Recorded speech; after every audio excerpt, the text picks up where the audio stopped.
Hey, this is Dan from Bible Prophecy and Truth, and this is part 8 of the series on understanding the book of Revelation and the timeline of events. And we're going to jump right into chapter 8 today, where the seven seals begin, the seven trumpets begin.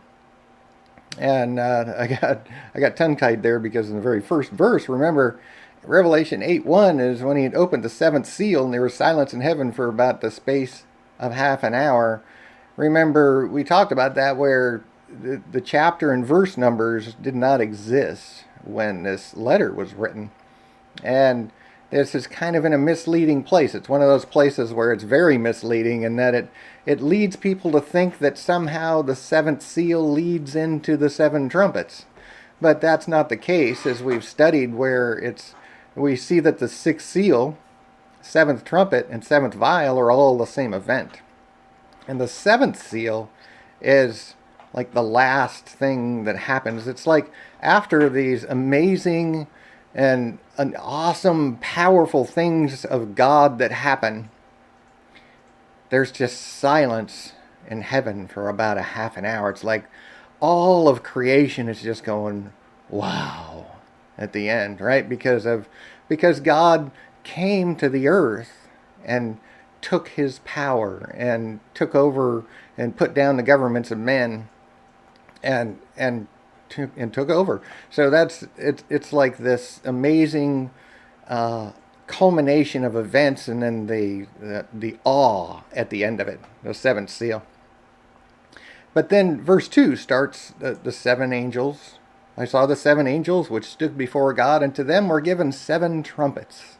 And then immediately John goes into this other vision.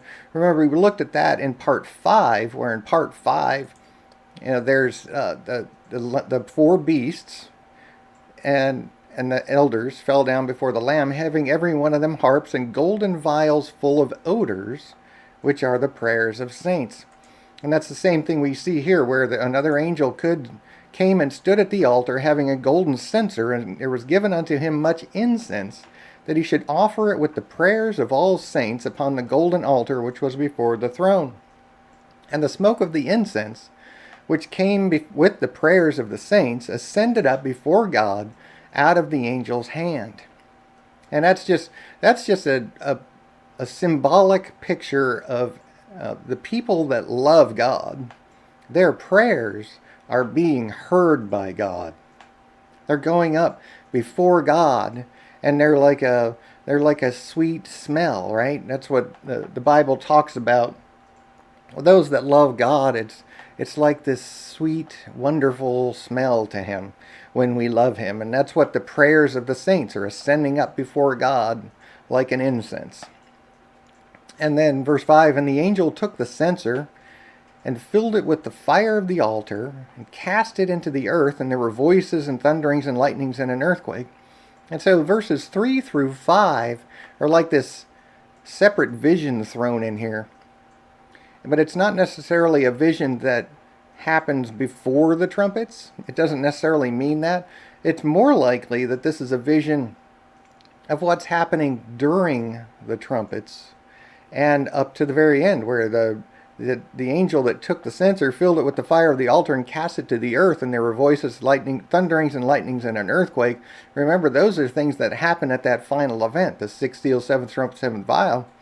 That's the voices and thunderings and lightnings and an earthquake. That's that final event. So this little vision snippet that's in here, nestled in between, is very likely just a symbolic picture of stuff that's happening during the sounding of the trumpets.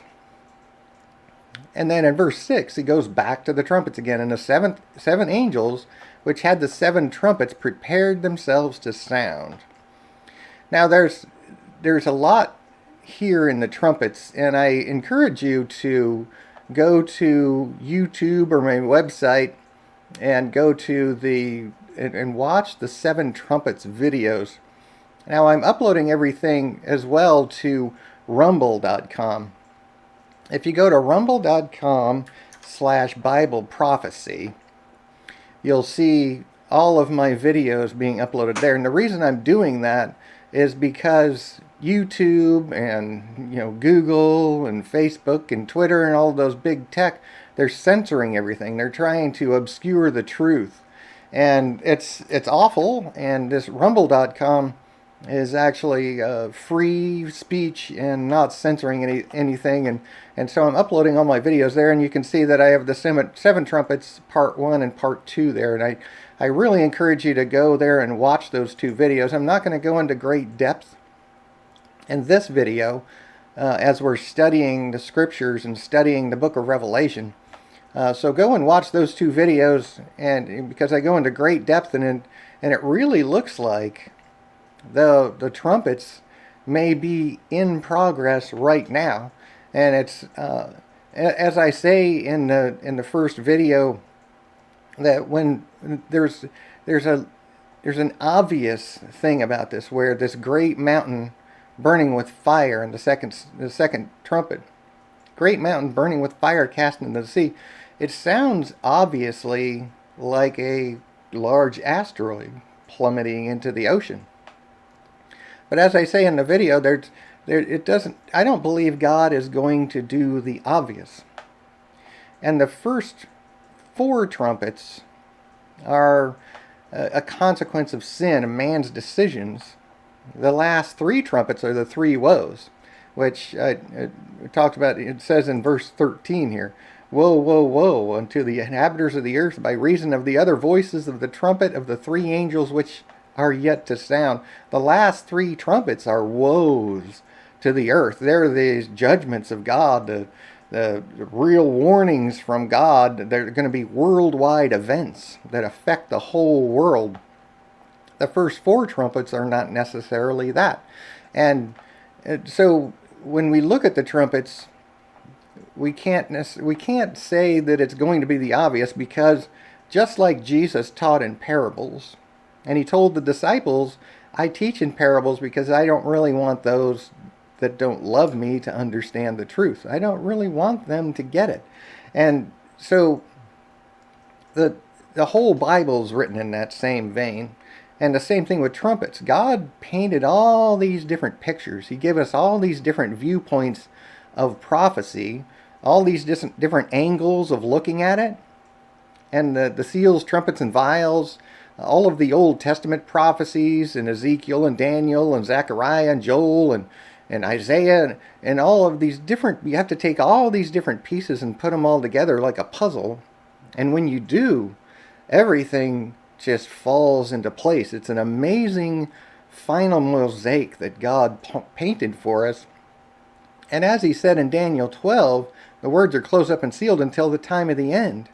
And now that it's the time of the end, we can see that painting that God painted for us so clearly. It's just amazing. But watch those videos. I'm gonna go through it real quick here, because as I say, I don't believe it's going to be the obvious. And when you look at the second and third trumpets and look at what's happened in history and how closely they match with what these trumpets, these visions are, it's just mind-blowing. My wife and I, when we first saw this, our minds were blown. It's like, really, wow. It just seems like this has got to be it, right? And we have to be cautious, though, because we can't say for sure until all prophecy is fulfilled, right? We can't say, and so I'm not saying that they are, but if you watch those videos and look at the details of what happened with the World War II and Chernobyl in 1986, and look at the second and third trumpets, I think that your mind will probably be blown as well. It's just an amazing exact match to what John saw. And it's the first angel sounded, and there followed hail and fire mingled with blood, and they were cast upon the earth, and the third part of the trees was burned up, and all green grass was burned up. It's a very short picture, and we don't really know for sure what that was. It might have been World War I. So, like I said, watch those other videos on YouTube or on Rumble, or go to my website and watch the videos there. And then the second angel sounded, and as it were, a great mountain burning with fire was cast into the sea, and a third part of the sea became blood. And the third part of the creatures which were in the sea and had life died, and a third part of the ships were destroyed. We get a little more information there, and like I said, World War II matches that to a T. It's just there was a third of the ships were destroyed. The ships that were deployed in World War II and the number of them that were destroyed, it's like exactly a third. The sea creatures in the sea have died. There's a lot less bountiful, plentiful fish in the sea anymore. There's a lot of articles about that from fishermen. The third part of the ships were destroyed, and then the third part of the sea became blood. Well, oil is compressed biological life, right? It's so really, and it's liquefied, and it over time, and it's if we call that blood, it really does match because it's life, it's biological life that's been compressed and liquefied, and that's what oil is. And there's billions and billions of gallons, millions of barrels of oil that have leaked from these ships and into the ocean. A third part of the sea becomes blood. Go watch those videos, and it really will. It'll show you some of the details on that. It really is mind blowing. And then the third angel, in verse 10, the third angel sounded, there fell a great star from heaven, burning as it were a lamp, and it fell upon the third part of the rivers, upon the fountains of waters. And the name of the star is called Wormwood. And the third part of the waters became wormwood, and many men died of the waters because they were made bitter. Now again, if you look at Chernobyl in 1986 in the Ukraine, there was a nuclear power plant that exploded. And if you were to read this in the native Ukraine language, it would be, in the name of the star is called Chernobyl. And it rained incessantly for 5 days at a downpour like the world has never seen. And the waters, all the runoff from that rain, the radiation that was in that water infected all of Europe.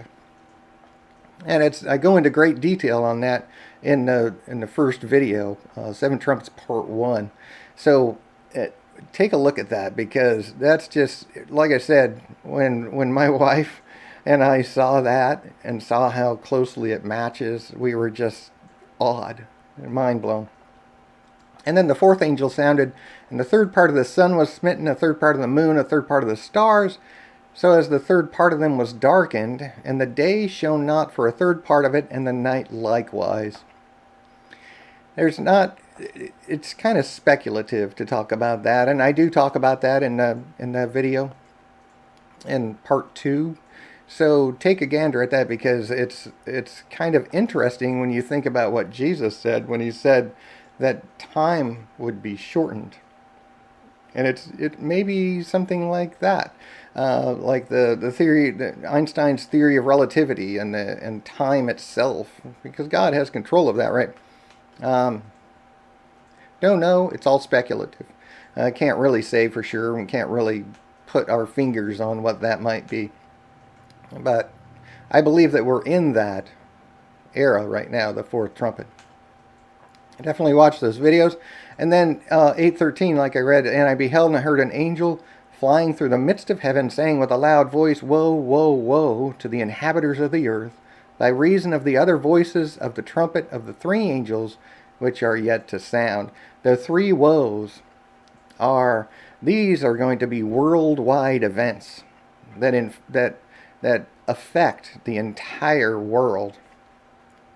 And we'll look at that in subsequent videos, but if you want to go and watch the Seven Trumpets Part 1 and Part 2, you'll see the 4th, 5th, 6th, and 7th trumpets in those videos. And what they're... And I really like the 5th trumpet, because there's some teaching that the 5th trumpet may have already sounded, and what people think it is. But when we look, the thing is, when we look at prophecy, we have to put all of the pieces together, and all of the pieces, we have to pay attention to every single thing that it says, and they all have to fit, or that's not it.